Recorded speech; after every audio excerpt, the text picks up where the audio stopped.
अरे बहुत बढ़िया झरना था। ये लो। यहाँ पे पार्क कर दिया और अब हम जा रहे हैं रिजॉर्ट की तरफ।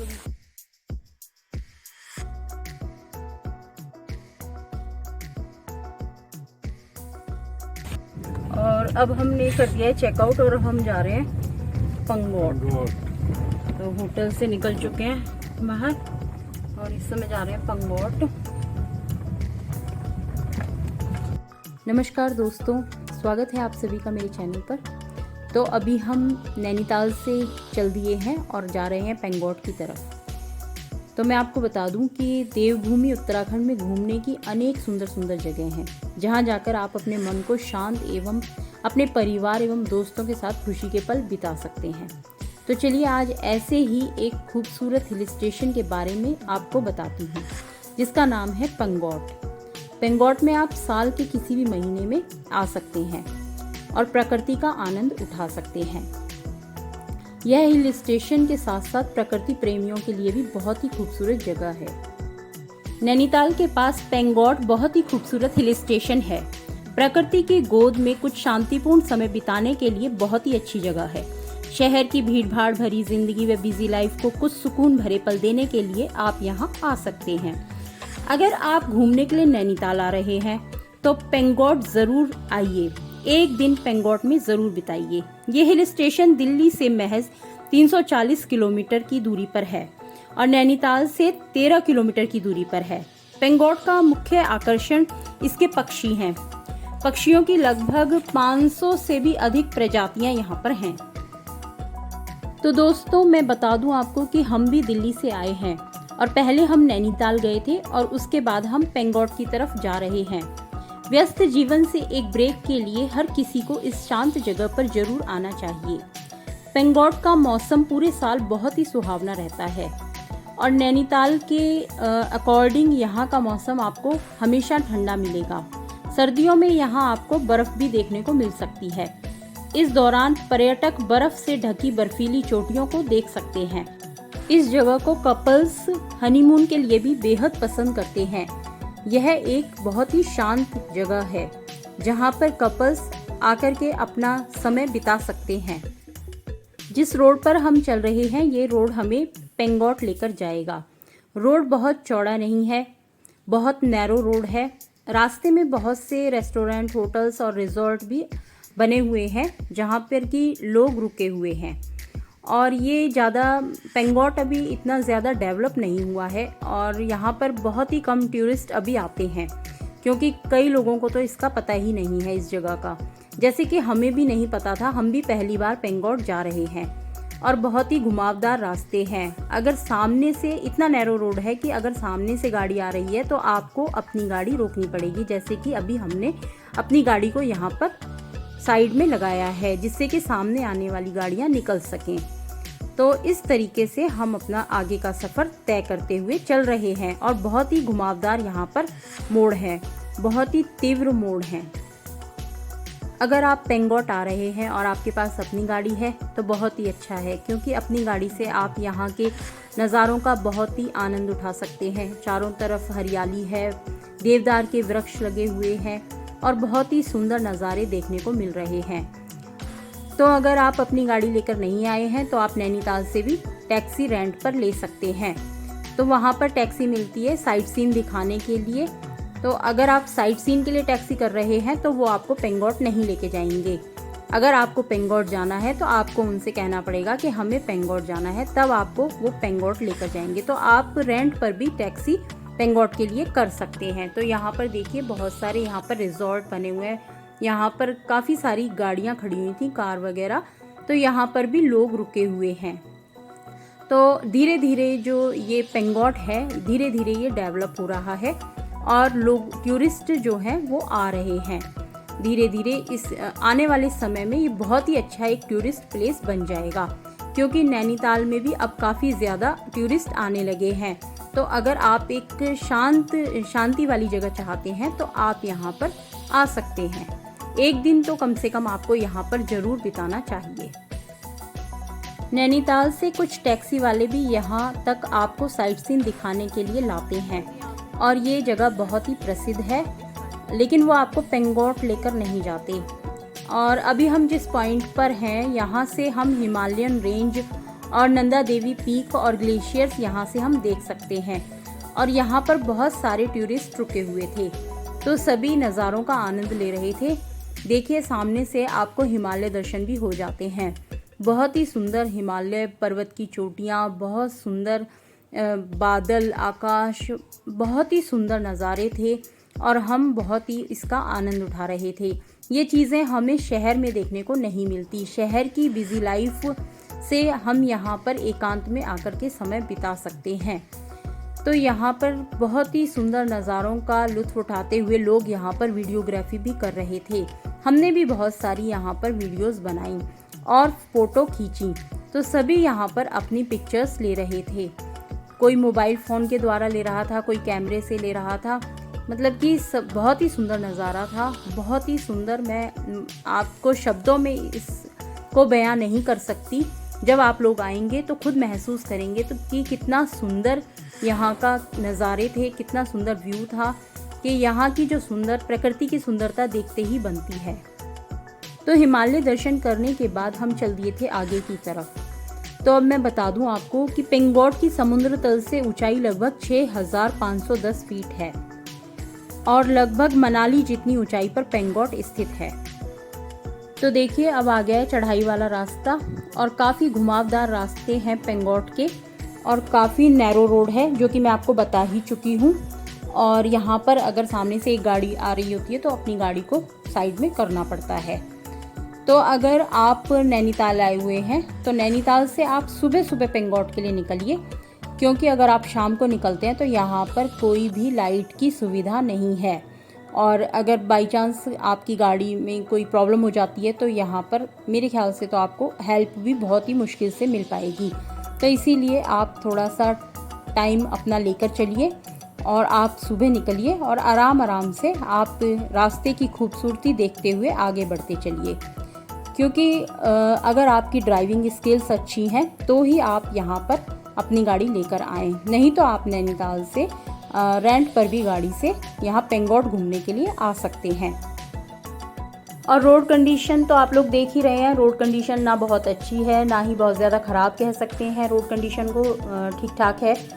पहाड़ों में इस तरीके के ही रोड मिलते हैं। तो बस ये था कि काफ़ी घुमावदार रास्ता है। जब भी मोड़ आता है तो हम हॉर्न का प्रयोग कर लेते हैं, जिससे कि सामने वाले को ये पता लग जाए कि भाई सामने से गाड़ी आ रही है, तो वो अपने आप अपनी गाड़ी को रोक ले। और देखिए यहाँ पर हमें मिला एक झरना। तो झरने से इन्होंने सोचा कि मैं झरने से बॉटल भर लेता हूँ पानी पीने की, क्योंकि झरने का पानी तो वैसे ही बहुत अच्छा होता है। पर ये झरना थोड़ा सा मतलब कि ऐसे था तो इससे हमारी बोतल नहीं भरी गई और कपड़े और गीले हो गए। तो फिर सामने से एक झरना और नज़र आ रहा था, ये वहाँ पर ही पहुँच गए पानी लेने के लिए। और मैं इनको आवाज़ लगा रही थी क्योंकि घना जंगल था ये, तो मुझे थोड़ा सा डर लग रहा था, क्योंकि ऐसे जंगल में तो कोई भी जानवर या फिर सांप वगैरह कुछ भी हो सकता है, कुछ कहा नहीं जा सकता इसके लिए। लेकिन यहाँ पर इन्होंने बॉटल्स भर ली थी और ये भर के ले आए थे। इतनी हरियाली थी यहाँ पर, इतनी हरियाली थी कि बस ऐसा मन कर रहा था कि देखते ही रहो इस हरियाली को। सुकून के लिए आते हैं यहाँ पर लोग। और ये देखो, ये लोग पानी भर के लाए हैं वहाँ झरने का। अरे बहुत बढ़िया झरना था।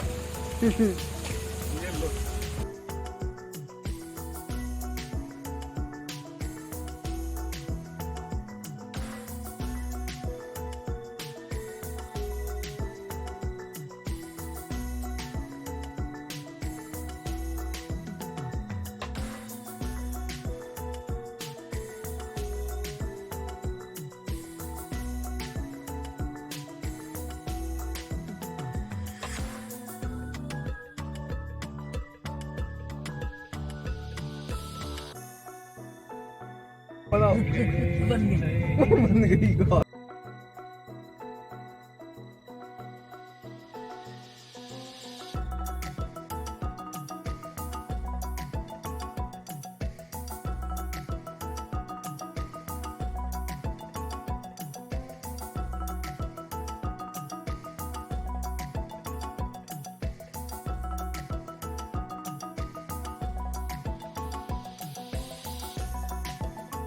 दोस्तों देखो बहुत गहरा रास्ता है ये और पत्थर ही पत्थर है इस रास्ते पे और हम जा रहे हैं गुग्गू खाम और बहुत ज्यादा पत्थर है और बहुत नैरो रास्ता है, बहुत ज्यादा नैरो रास्ता। खामा पहुंच चुकी है, अब रिजॉर्ट पहुंच चुके हैं। हाँ गुग्गू खाम हम अपने रिजॉर्ट जा रहे हैं।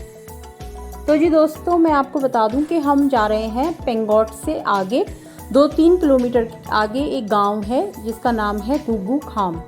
तो वहाँ पर ही हमने अपना कॉटेज बुक कराया है किसी अपनी मतलब जानकार के द्वारा। तो हमारा कॉटेज वहीं पे बुक है, तो हम वहीं जाएंगे गुग्गू खाम गांव में। तो बहुत ज़्यादा डेवलप गांव नहीं है और वहाँ पे केवल 400 लोगों की आबादी का गांव है वो। तो देखिए सामने आ गया है रूफटॉप कॉटेज और ये कॉटेज बहुत ही अच्छा है। और रूफटॉप कॉटेज से थोड़ी ही दूरी पर है हमारा कॉटेज जो कि हमने अपने किसी जानकार के द्वारा बुक कराया है। और पहले तो हम रूफटॉप में ही अपना जो रूम है वो बुक कराना चाहते थे, लेकिन फिर हमें इससे आगे एक कॉटेज मिल गया तो हमने वहीं पे बुक करा दिया। तो बस मुश्किल से 1 किलोमीटर की दूरी पे होगा हमारा कॉटेज। तो देखिए कितनी हरियाली है यहाँ पर, कितना सुंदर बहुत ही सुहावना मौसम हो रखा था इस समय। तो अगर आप पेंगोट आते हैं तो आपको मतलब कि दिन में तो इतनी फिर भी ठंड नहीं होती, लेकिन शाम को हल्की फुल्की ठंड होती है। तो आपके पास एक हल्का सा स्वेटर या बहुत लाइट जैकेट होनी चाहिए, क्योंकि हम तो सितंबर में गए थे। लेकिन अगर आप सर्दियों में जा रहे हैं तो आपके पास पूरा वूलन होना चाहिए, पूरे वूलन कपड़े होने चाहिए सर्दियों में तो। और अभी सितंबर में तो शाम को ज़रूरत पड़ी थी वूलन क्लोथ्स की, दिन में तो इतनी ज़रूरत नहीं थी, लेकिन 3 बजे के बाद वहाँ पर ठंड होनी शुरू हो गई थी।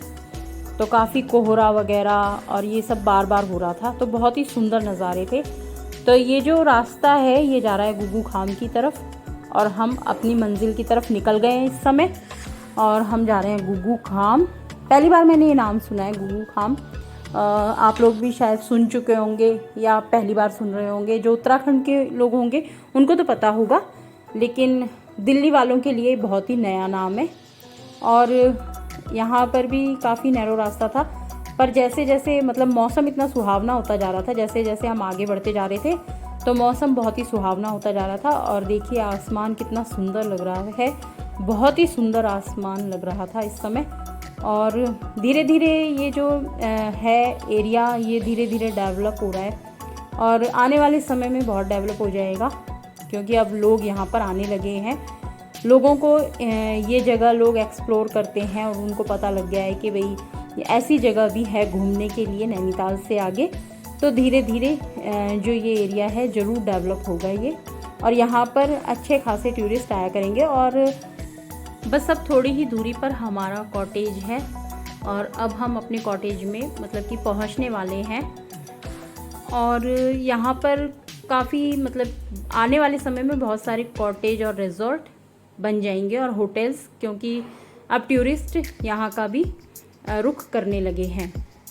तो देखिए हमारा जो कॉटेज है वो आ गया और हमने अपनी गाड़ी यहाँ पर पार्क कर दी थी।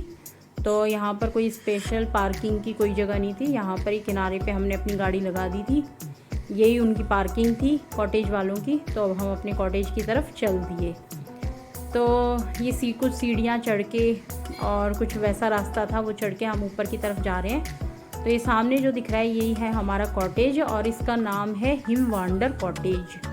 तो ये गुग्गू खाम में बना हुआ है और यहाँ पर 2 या 3 कमरे थे। 2 कमरे ऊपर थे, 2 कमरों का सेट और नीचे 1 कमरे का सेट था और किचन थी। किचन सामने दिख रही है और ये इन्होंने बॉनफायर का भी यहाँ पे अरेंजमेंट कर रखा था। तो हम ऊपर जाएंगे और मैं आपको अपने रूम दिखाती हूँ। तो चलिए देखिए ये है पहला रूम। तो देखिए रूम में डबल बेड, सोफ़ा, टेबल और सीनरीज वगैरह मतलब बहुत अच्छे से इन्होंने इस रूम को डेकोरेट किया हुआ था। और नीचे फर्श पे इन्होंने कारपेट बिछाया हुआ था। तो बहुत ही सुंदर इन्होंने अपने तरीके से रूम को डेकोरेट किया हुआ था। नहीं तो इतनी ज़्यादा ऊंचाई वाली जगह पर इतने अच्छे तरीके से डेकोरेट करना बड़ा मुश्किल होता है। और ये है बाहर का कुछ सीन। और ये देखिए ये है दूसरा रूम। तो ये हमारा रूम था। तो हम बहुत थक गए थे, आकर के बैठ गए थे।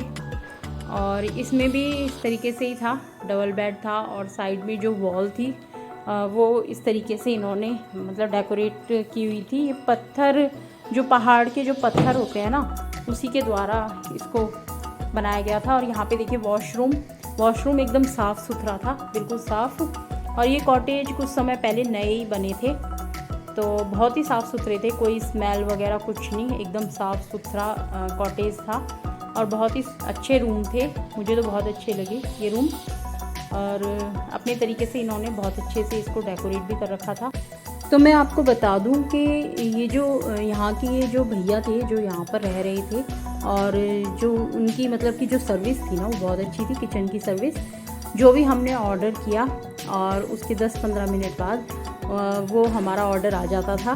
और जो बच्चों ने डिमांड करी कुछ भी खाने की, तो वही उन्होंने उनको बना के दिया। तो बहुत ही अच्छी सर्विस थी, टू गुड सर्विस थी, बहुत बढ़िया सर्विस थी। और अच्छा कॉटेज था, हमें कोई दिक्कत नहीं हुई, हम बहुत अच्छे से रहे, हमने एक दिन बिताया यहाँ।